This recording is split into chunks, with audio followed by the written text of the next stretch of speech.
अल्लाहुम्मा सल्ली अला मुहम्मदिन बिदाद कुल्ले ज़र्रतिन माइतन अल्फ़ा बरतिन मुबारक वसल्लम वसल्लम अलैहि।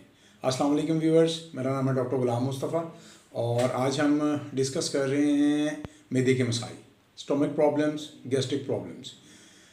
कि हम इतनी दवाइयाँ खाने के बावजूद, इतने डॉक्टर साहिबान से मुस्तफ़ीद होने के बावजूद, इतने हुक्मा हज़रात से मुस्तफ़ीद होने के बावजूद हमारे अमराज़ मैदा जौन से हैं वो सही क्यों नहीं होते।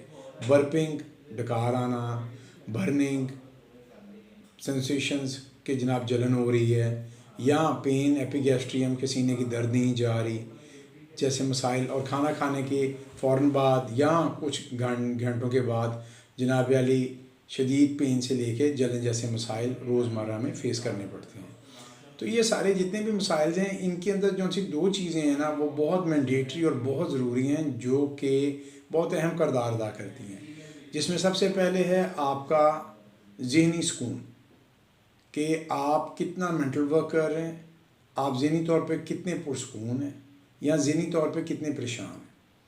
तो ये जौन सी आपकी इनर थॉट होती है या अंदर की सोच होती है उसकी वजह से आपका मैदा मसलसल तेज़ाब बनाता रहता है।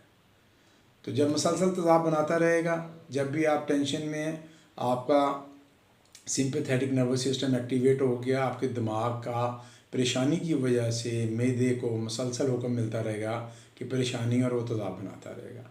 तो एक्स्ट्रा सिक्रीशंस जब भी होंगी तो बहुत ही बारीक मेम्ब्रेन होती है जो हमारे मैदे के अंदर, एक बहुत ही बारीक अल्लाह ताला ने मेम्ब्रेन रखी हुई है, म्यूकस मेम्ब्रेन, जो कि मैदे के मसल्स को इंजर होने से बचाती है हाइड्रोक्लोरिक एसिड से।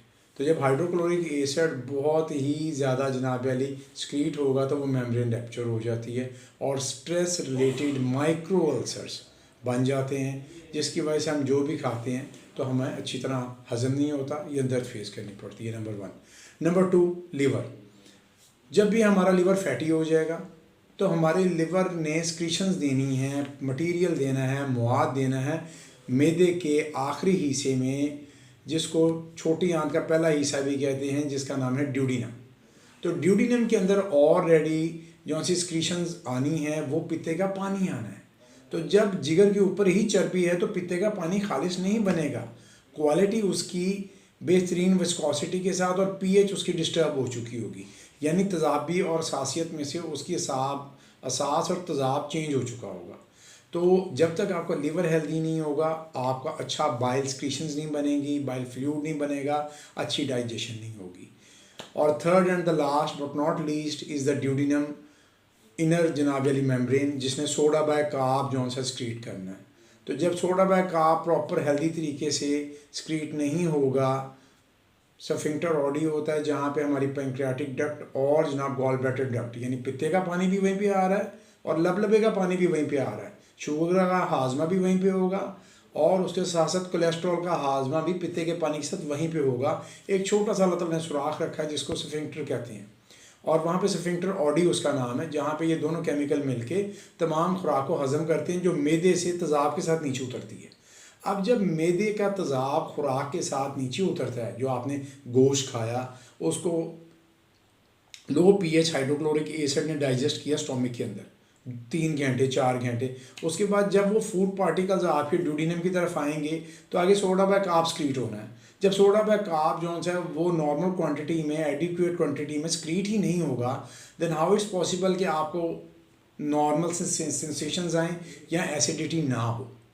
सो ज़हनी सुकून, जिगर की फ़ैट और मैदे का प्रॉपर सोडा बाय कार्ब का खारिज होना ही आपको मैदे की दायमी बीमारियों से निजात दिला सकता है।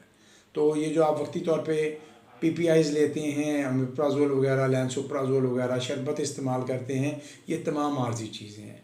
और एक हमारे यहाँ पे बहुत ज़्यादा ट्रेंड है कि बहुत सारे इलिटरेट लोग जिनको कोई इल्म नहीं, जिनको कुछ पता नहीं होता, वो कहते हैं जी हमने मैदे वाले जरासीम का टेस्ट करवाना है, तो लेबॉर्ट्री वाले एच पाइलोरी का जनाब टेस्ट कर देते हैं।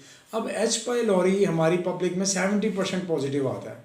उसकी मेन वजह ये है कि देखें, एक तो स्ट्रेस इकनॉमिकली है या सोशली है, डिफरेंट किस्म के स्ट्रेस, उसके साथ साथ जो हमारा ऑलरेडी एक स्टोमिक के अंदर एक्स्ट्रा तेज़ाब सक्रीट हो रहा है, एक्स्ट्रा एसिड सक्रीट हो रहा है, उसके कल्चर के अंदर एच पाइलोरी जैसे जरासीमों का पैदा हो जाना और उनका ग्रो करना और बाद में फीकल टेस्ट के अंदर आ जाना कोई बड़ी बात नहीं है, इट्स नॉर्मल।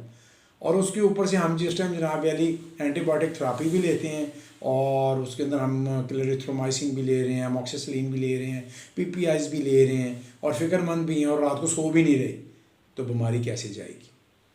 तो इन्हीं तमाम चीज़ों को डिटेल में डिस्कस करने के लिए हमारे कमेंट बॉक्स में लाजमी कमेंट करें, हमारे नंबर पे फ़ोन करें, डिस्कस करें about your disease when you are out of the city Lahore, then you are warmly welcome to contact me every time on my comments box, and we are trying to give you all the solutions in comment box regarding your disease. Thank you very much and take care of your health. Thank you.